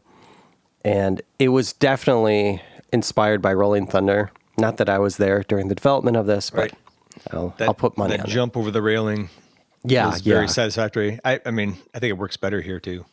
The controls definitely play better. You have better control of while jumping. A little bit better control. It's not like Super Mario Brothers control, but I play the SMS port and the PC Engine port, and the PC Engine port is way faster, way more frames per second. Yeah, I checked it out too. It's really nice. It's a great port. Better than the arcade. Yeah. Yeah, it's fun. I do like it better than the arcade. Yeah, and I think it's a bit more fair. Maybe it's not looking for those quarters as much. Right. And I'd say the Master System port is barely better than the NES port, which neither one of them is particularly good. Yes, I do. I would like it's by Tengen or Tengen, however you pronounce it, on the NES. And I'm trying to get a full Tengen collection boxed for the NES because I'm a total psycho. And that is one that I do not have. So if anyone sees any of that out in the wild, let me know. Other notes. Did you play the DOS port at all? No, I don't even think really I've seen bad. that port. It looks bad and it sounds worse. Great. That's DOS for you. Yeah. The bonus levels, the first-person throwing star levels, are impossible for me. I hit 0 ninjas. I remember maybe it's easier in the arcade, and I don't know, didn't play it enough here. Can you beat the bonus level? I don't know. I've never seen anyone get every single ninja. Yeah, I would get a handful, but that was it. Yeah, I get like 0. I think you were supposed to kind of wait until they hit the second row. The first row, I just can't hit any, and that's where I'm mostly aiming. The game is not impossible. With some trial and error, you could get pretty far if you spend some time with it. So I think, if you were young back in the 80s and you got this game, and it was one of your only few games, I think it was a good purchase. I accidentally have 2 copies for the PC Engine because I'm dumb. One of those like, I don't think I have this one yet, and picking it up at a store. It's on brand. Yes. And for fun, I put my 5 favorite 8-bit ninja games in order from best to worst. And here we go. Number 1, Ninja Spirit. Number 2 is Batman for the NES. That is a ninja game. That is non-disputable. And then Shadow of the Ninja comes out in 3rd, which I think would surprise some people. Ninja Gaiden. Pick any of them. I love them all. Great games. And then Shinobi. So those are my top 5. My number 6, there's so many good ninja games. Number 6 would probably be Strider at NES. That's a great game. I think Ninja Gaiden 2 would be my top 1. That's a great game. That is very good. Yeah. Which I already picked. So none of these are bad ninja games. No. Shinobi is a fantastic game, even though I put it at number 5. This is a good game. I do like it. It just got better at 16-bit. It's where it found its home. What are your thoughts on this? Well, I remember this one in the arcade that I used to go to. Like, if I close my eyes, I can picture it in this very dark arcade. Smoky. Yeah, I was going to say smoky. Yeah. I don't think I ever played it before because I thought that like the bonus stage, I thought that was the game because that's what they always show in the attract mode, right? Yeah, because it looks so good. It's very cool, right? Big sprites and everything. Yeah. And the other thing I immediately had a question about, I guess, is you have that title screen of the guy. What's his name? Joe or something? Joe Musashi. Yeah. So you got him, and he's got the hood on, right? His face mask on, but in the game he's just running around with his head out. Yeah. Yeah. I like the way you jump over the railings like in Rolling Thunder, but in a much better game. That was cool. I said it's a good thing you can't accidentally kill the hostages because that wouldn't have worked well for me at all. Oh, no, not at all.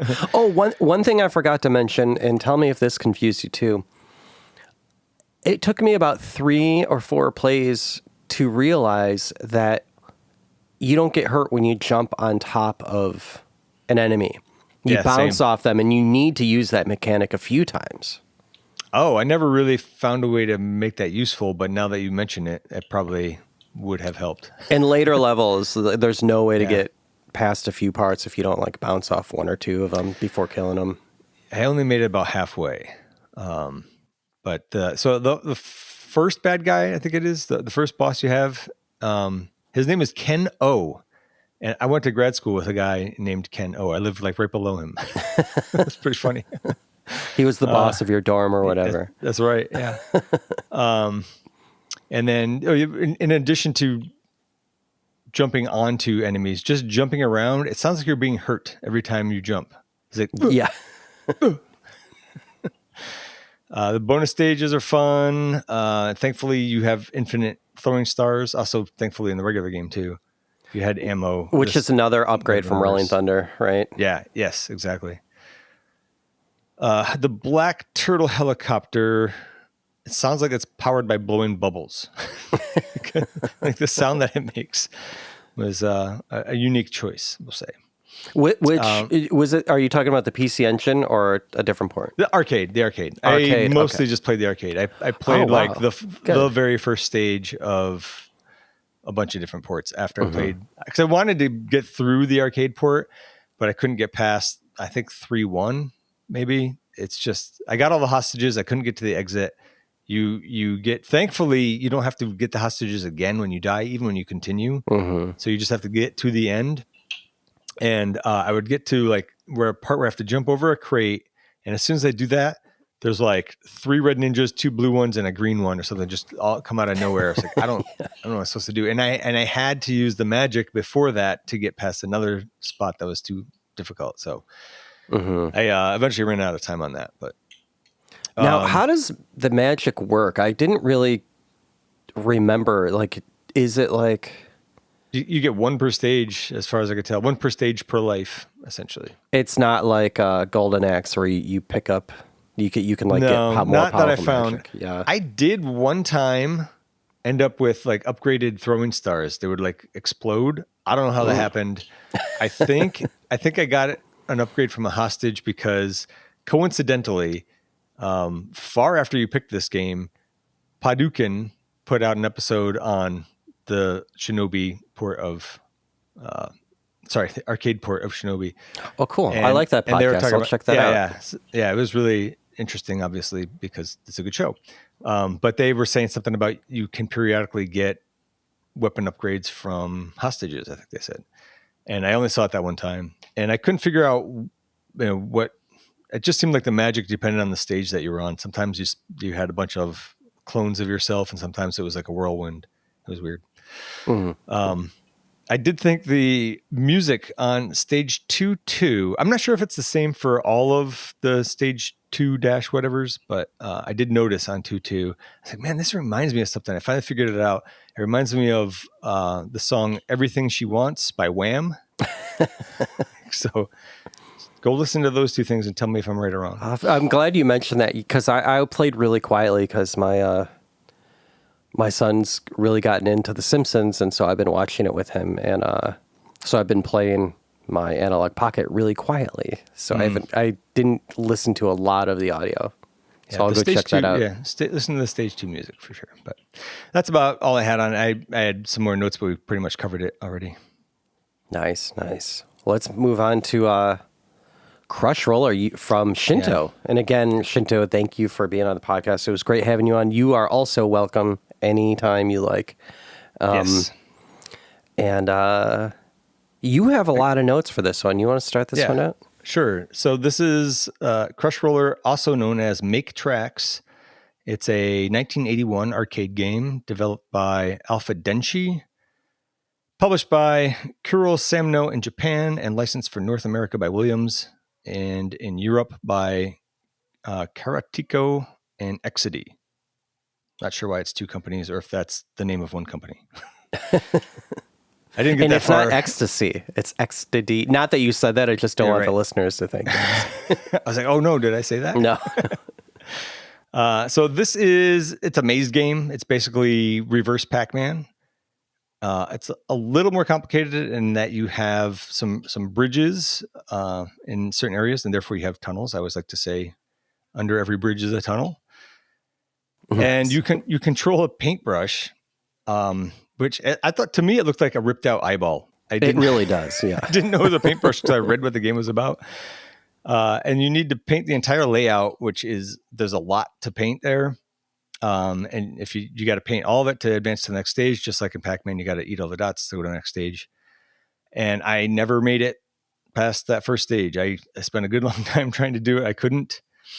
But in this game where you play a paintbrush that has to paint things, what kind of enemies would you expect a paintbrush to have in a game like that?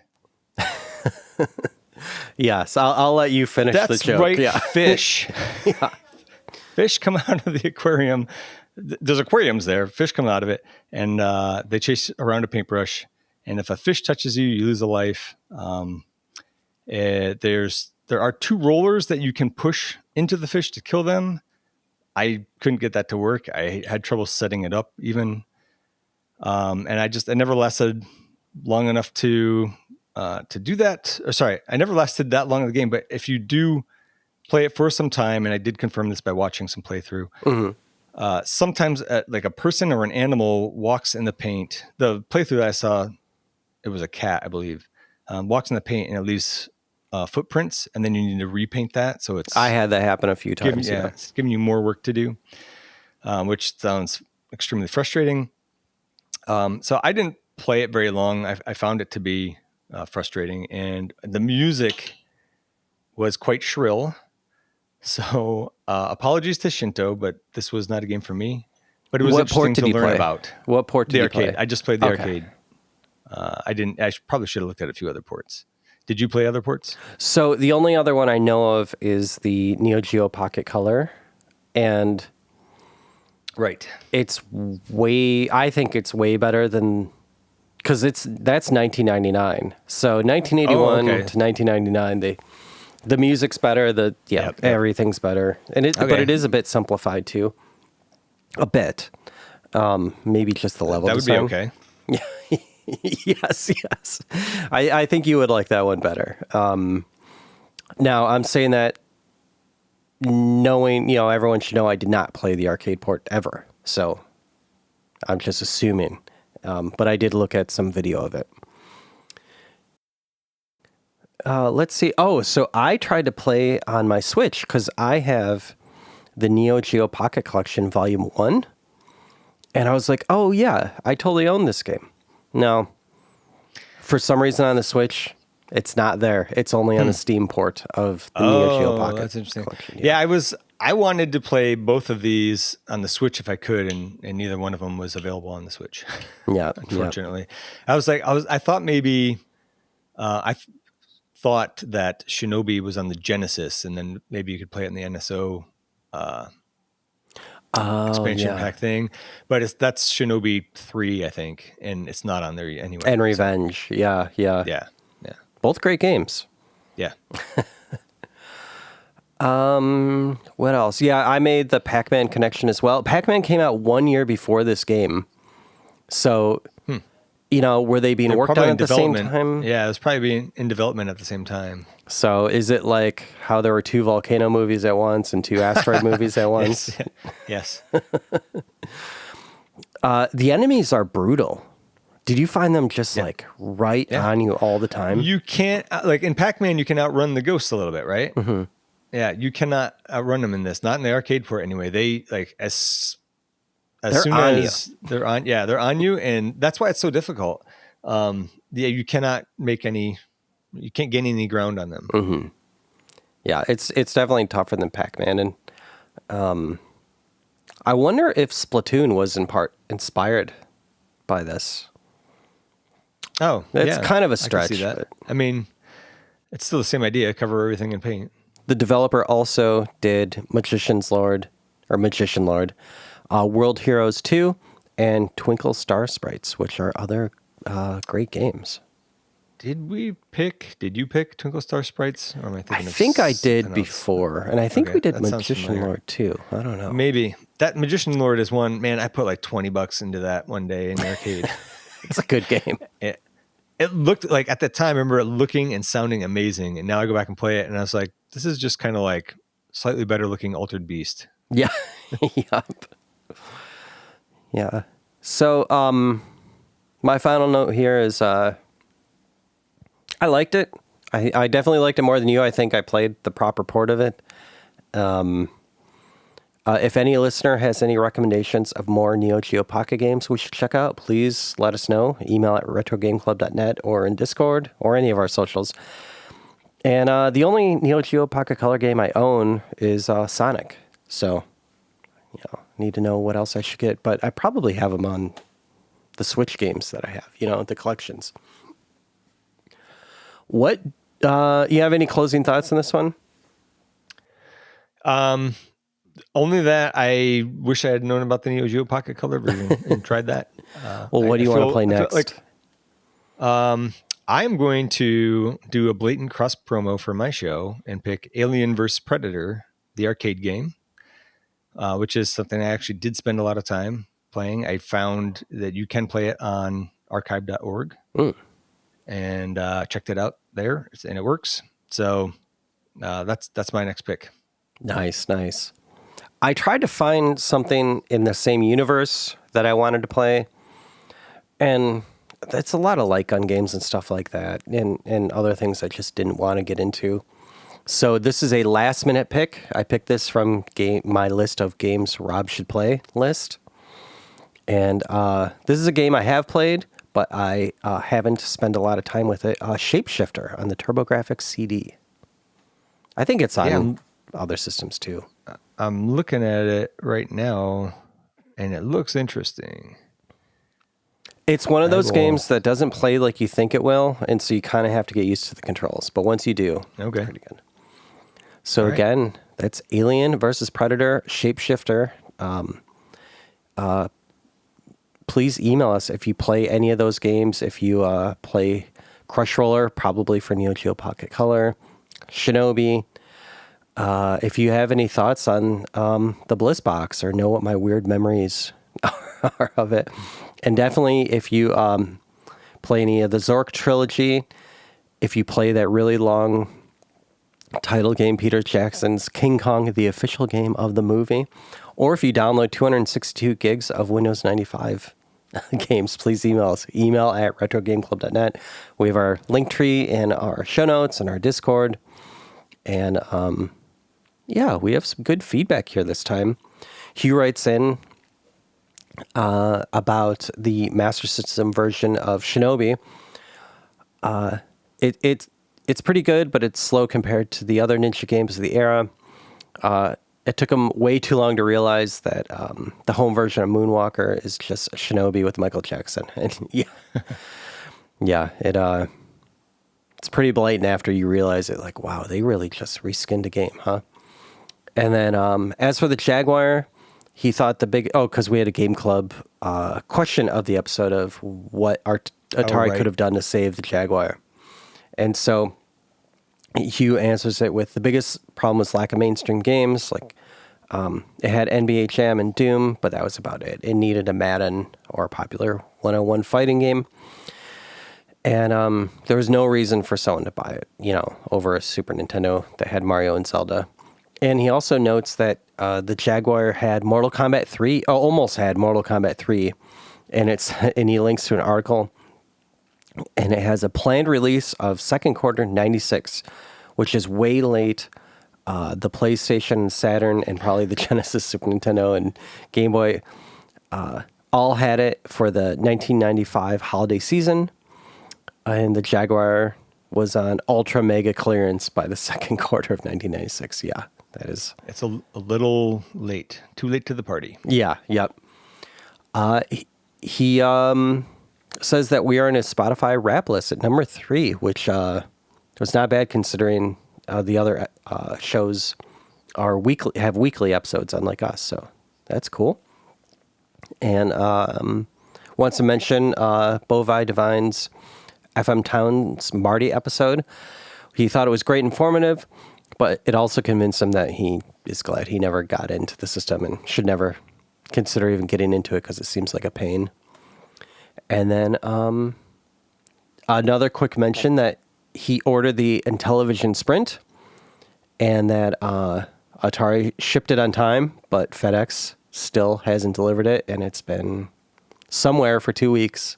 It's going on a little trip not to use house. So Hugh, thank you for that email, and let us know what you think of the Intellivision Sprint, because I know you have a lot of Intellivision experience, and I'd like to hear what your thoughts on that system are.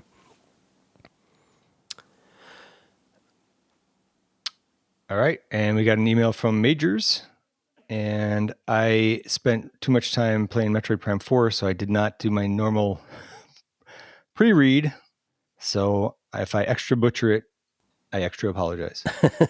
He says he must be losing his computer technology after leaving the sector to work with arcade cabinets and retro consoles 10 years ago. He had to look up LOM or LOM when we were both talking shop with acronym soup. Was that you and I, or is that? I right now don't remember what LOM is. I don't either. I just looked it up, and all I find is laminated object manufacturing. So I don't know. Write us in again, Majors, and tell us what we're talking about. Yeah, we're old men. We can't remember this stuff. Yeah. Rob pre-ordered the Intellivision Sprint. He says that even though he appreciates the Mattel Intellivision, he doesn't see himself getting a Sprint at the moment. He is eager to hear of your thoughts on it, Rob, after December 5th, if you even open the box, which you haven't received it yet, though, right? So I have that coming in the mail. I got my Analog 3D, and then a day later, I got the Mr. Multi-System 2 in the mail. And surprise. Yes. I think the Multi-System 2 will be set up, but just because when it arrived, I just unplugged my MiSTer because I want to check this out, and I have no more HDMI inputs left.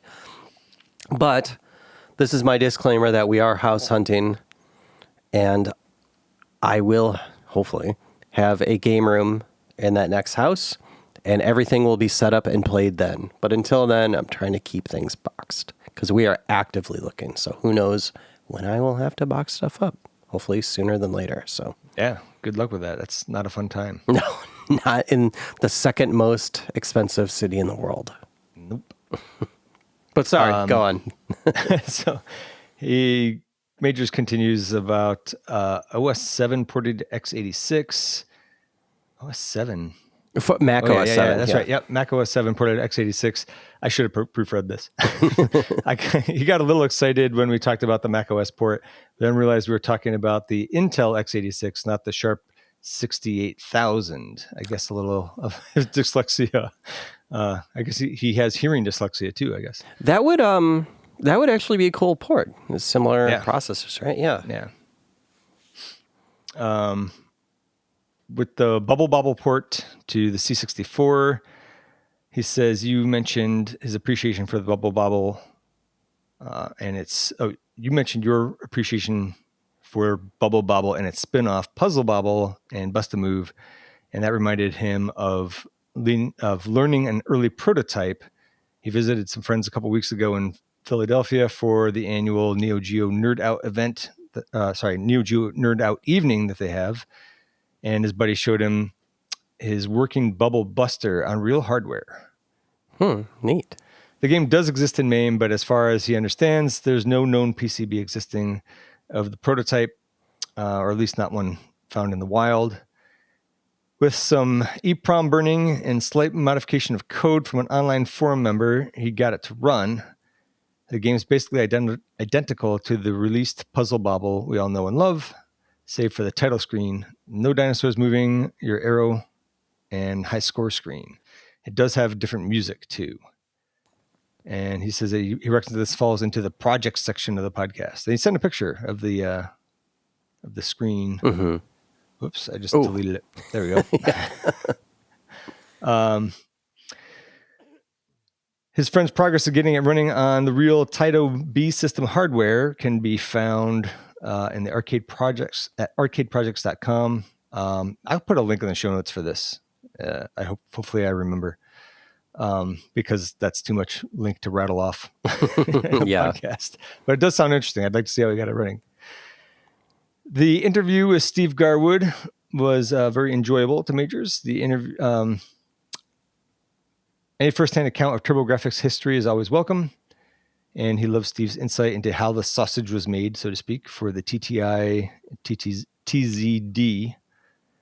And he knows Aaron Ninto was mentioned for submitting questions, but did he have any assistance in helping to make the interview happen? Did Aaron pass along Steve's contact info? No, that was handiwork from me through LinkedIn and other socials, and I forget how I found eventually his email address, and then he remembers Aaron, but they never met or had any contact, and I am actively trying to. This keeps happening. The second part, I do have another person from the company I'm emailing with for an interview, right. But third person, about once a year, this person replies to me saying they are happy and excited to do an interview, and then they ghost me for a year, and then we rinse and repeat every single year, and that's Johnny Turbo. So I hope one day it works out, but now it's like every 3 weeks I send him a reminder, so maybe he has blocked me by now.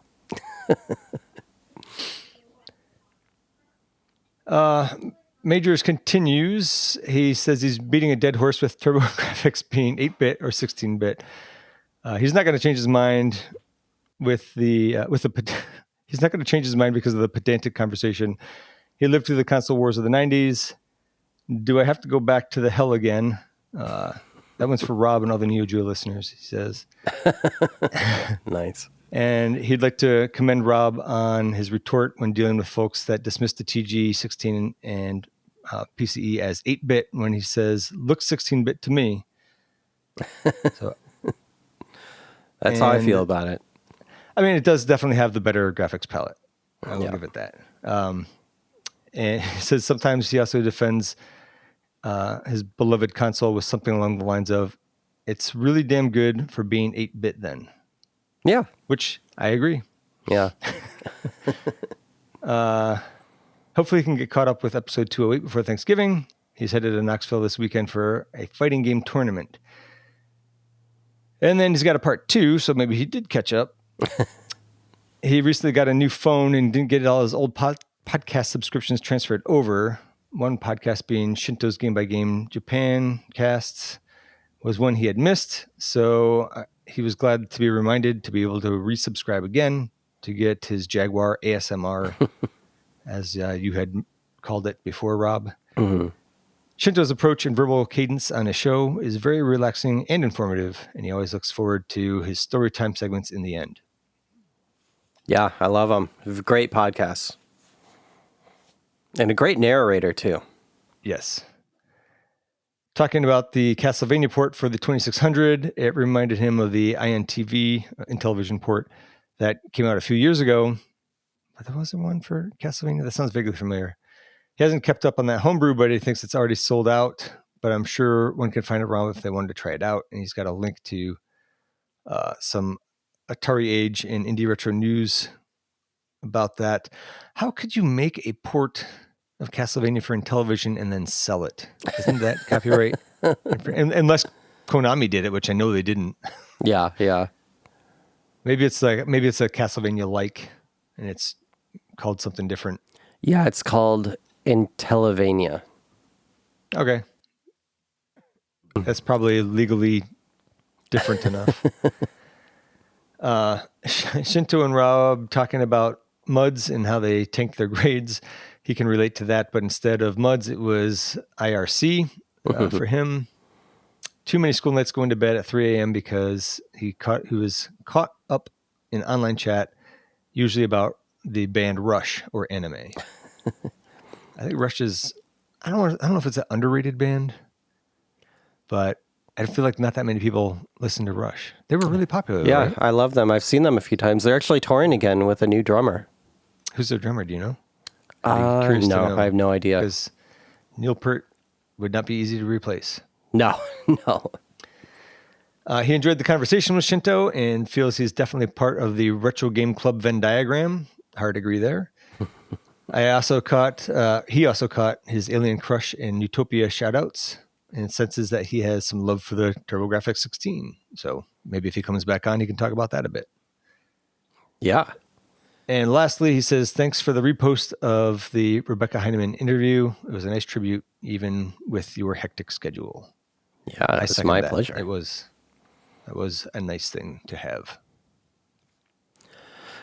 Thank you, Majors and Hughes, for those emails. And thank you, Zach, for reading email unpre-read. Sometimes it's not easy.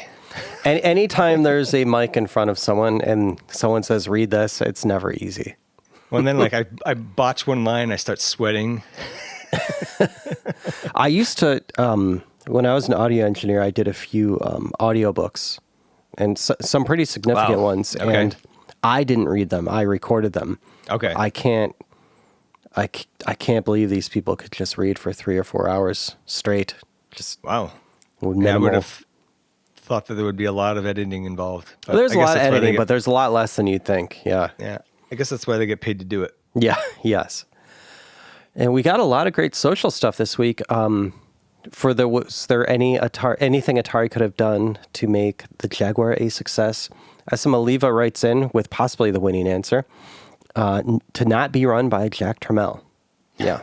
That would have helped greatly, I'm sure. Yeah. Yes.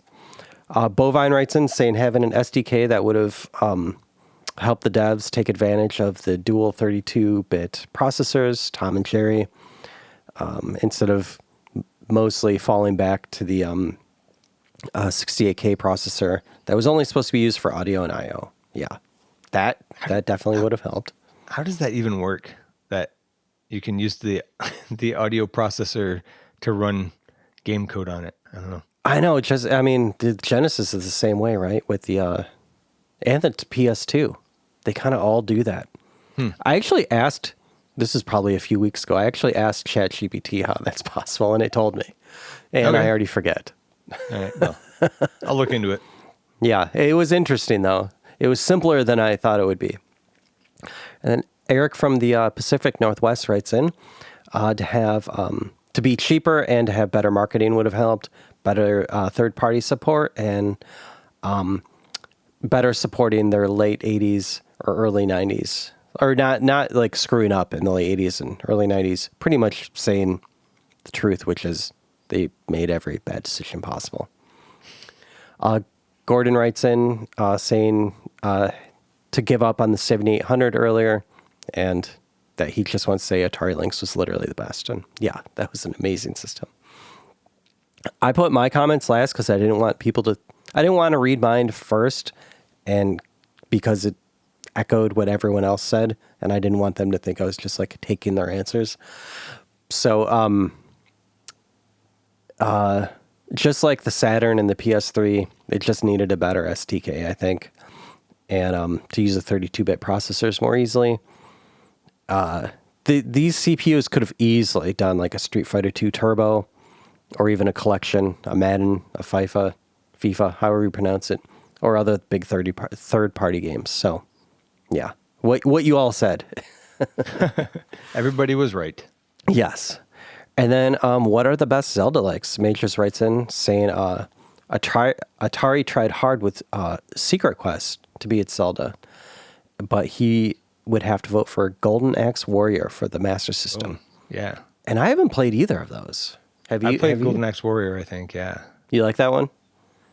I have a positive connotation when I read that name. At our age, it's all we can ask for. Probably yes. And I think it's pronounced Galam. Please tell me if I pronounce that wrong. Writes in saying Utopia, which, yeah, absolutely fantastic game. And then next, a question of the episode. What is your emulation setup? So is it FPGA, Raspberry Pi, emulation station? Is it something else? Do you have your, Batocera running on your Steam Deck or whatever? Or don't you emulate at all? I'm really interested to hear. Please email us, email@retrogameclub.net. Get in our Discord. I will put that museum photo collection I did from the video game history event I went to in there. And yeah, we have all of our socials in the show notes, so please hit us up. And yeah, Zach, any closing thoughts of the episode? No, I should have thought of something. I love putting you on the spot. Well, you do it every time, and I'm like, uh-oh. And one of these days I'm going to do it. No, but I don't go out there and play Metroid Prime 4. It's a lot of fun. I know it's not retro, but it's got its roots in retro. Exactly. It's a retro series. Yeah. Check it out. All right. Well, thank you very much. Let me